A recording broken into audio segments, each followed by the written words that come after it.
Welcome to Rick's Corner. We're down here at Gold's Gym in Venice. I'm sitting here with Robby again, talking about the days of the golden era of bodybuilding. As you can see, the Gold's Gym is right behind us. We're going to shoot outside today rather than inside, and then we'll come back at some point and we'll do something with chest and legs and all that. Well, you got to believe it. Well, people keep wanting to see you and to hear you talking about with me about back in the day when we trained down in Venice.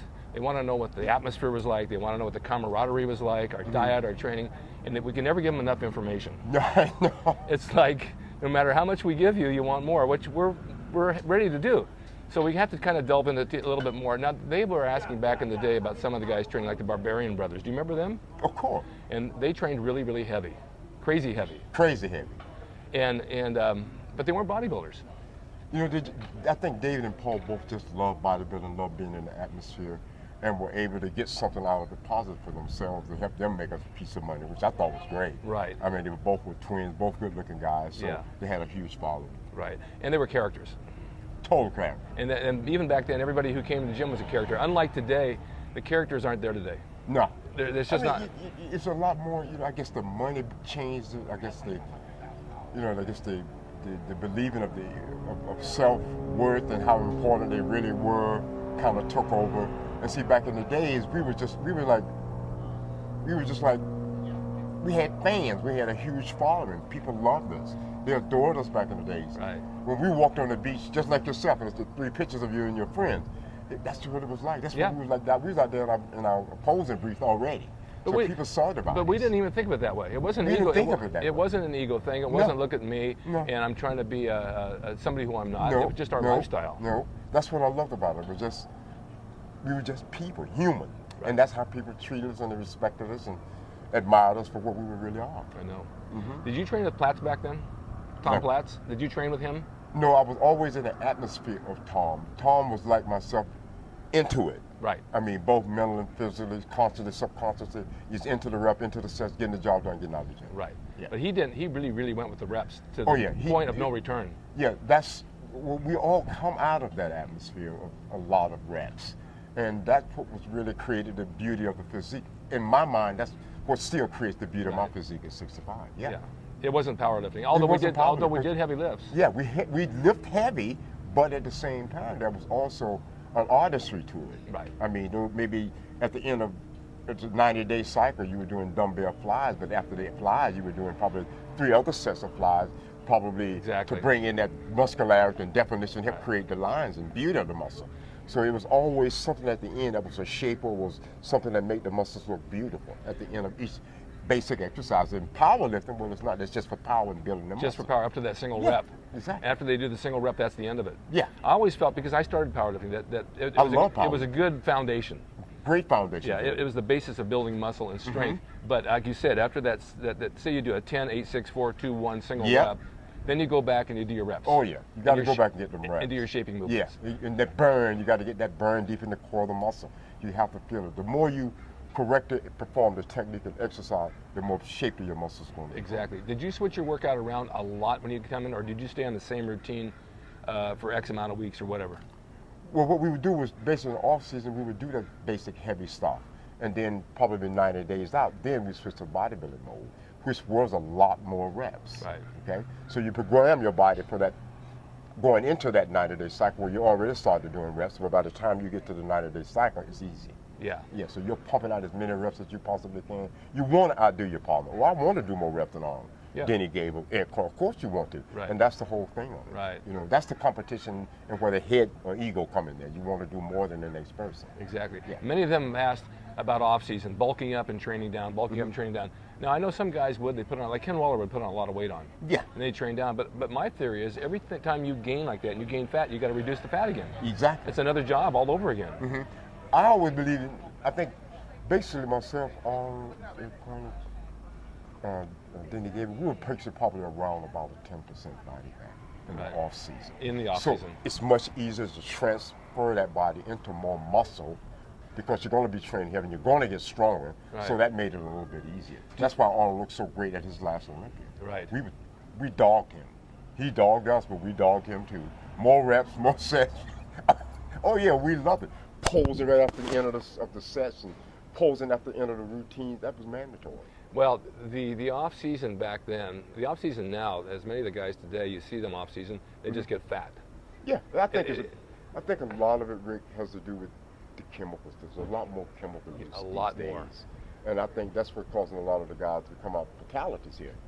But in those days, it was just you go in there and you do whatever you did every 2 weeks, and that was it. Right. Nobody came in and said, well, you take extra testosterone. Because if you're taking different kind of testosterone, they all do the same thing. Right. So it didn't make any sense to me when I hear these days. I'm taking this cypionate, I'm taking this kind. But why you need to let me come in my master's class and let me teach you how to train. It's crazy because I have kids come up to me in the gym who are 18, 19 years old, and they're just a little pudgy. And one kid came up, I'm taking GH, I'm taking testosterone, I'm taking DECA, and I'm taking Anavar, and I'm going to finish it off with cypionate. And I said, how many milligrams a week with testosterone? He said, I'm taking 1,500 milligrams a week. 1,500? 1,500. The most I ever took was 200. That's really to stop your heart, Rick. It's going to stop your heart, and it's going to stop your body. Yeah, hey, nothing's going to happen. I get a lot of guys coming online and saying, oh, well, I'm taking all these different drugs. And I said, why would you need to do this? Just as you were saying to the kid, you don't need to do all that. No, it doesn't work like that. It doesn't work like that. Actually, less is more, and more, it doesn't do anything. No. And I looked at him and I said, you look like you have made no gains at all. You look like you just started working out. He says, I know, what's wrong with me?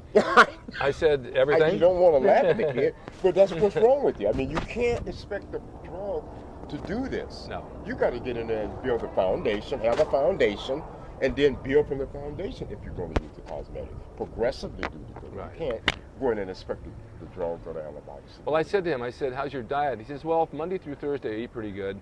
Friday, Saturday, and Sunday I drink a lot and eat everything. Yeah. Well, that's the problem right there. That's the problem right there. It's all nutrition. It boils down to exercise, nutrition, the ability to recover. Right. I mean, performance of exercise, if you're doing it correctly, the better and more shaky and the bigger the muscles are going to look on stage under the lights.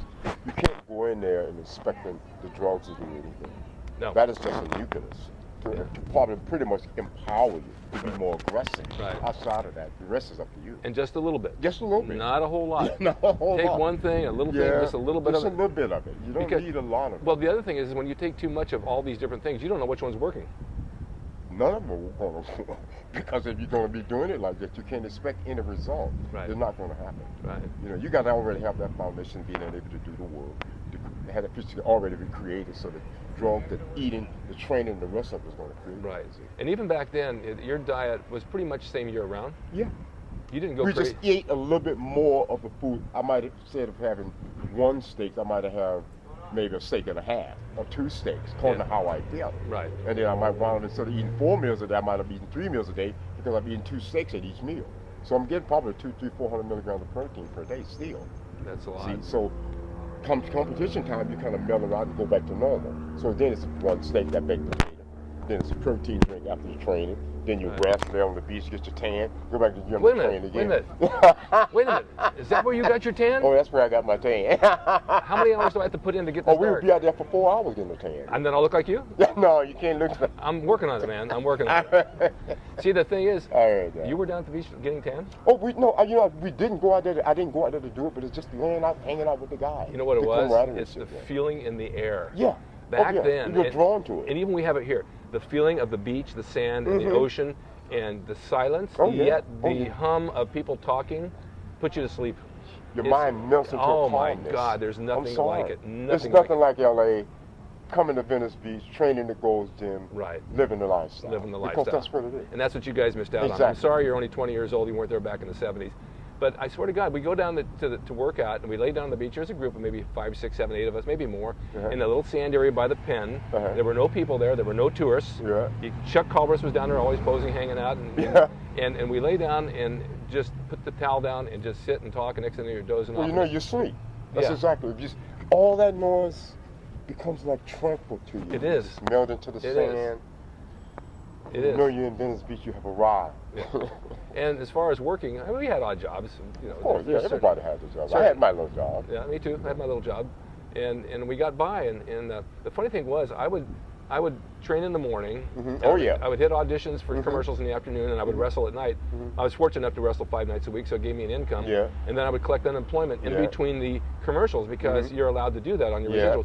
then I collect a residual of it and collect unemployment. So I could extend that year-round and then get extensions year-round, and I always had money, and I was always time to train. Yeah. Now, a lot of the guys don't live out here.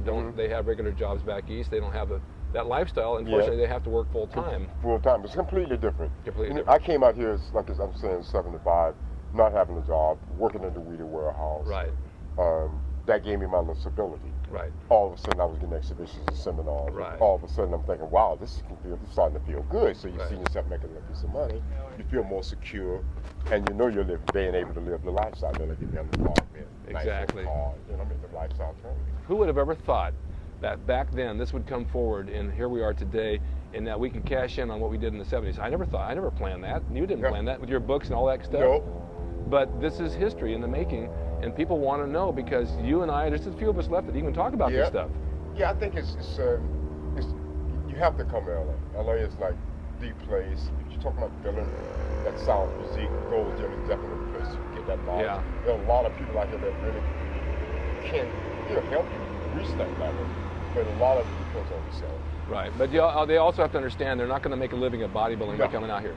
You know, Rick, coming out to be a bodybuilder, I think that's the downside to the mentality. You have to come out here, and if you think you have the physique and ability to become a bodybuilder, great. Find yourself a sponsor, get a sponsor behind you, win shows, compete, and then go into that professional level, but you're not going to really become a millionaire as a bodybuilder. No, not at all. You probably want to make a living, so you have to have money to train, to eat, and sustain yourself. Yeah, and you have to have somebody like, say, Charles Glass or myself working with you to really get the right knowledge. Right. You're not going to get the knowledge just going to exactly. I mean, if they're going to train with somebody, they're going to train with you. Yeah. Because you got it down to a science after all these years, and you know exactly what works and what doesn't work, and you guys be wasting your time on your own or hiring somebody else that doesn't know what they're doing. Yeah, I would love for the kids to come to the master class, even if it's just for 1 day, 2 days. You get a vacation, come out, visit a master class. We have people that have come out for 4 days, some people a week.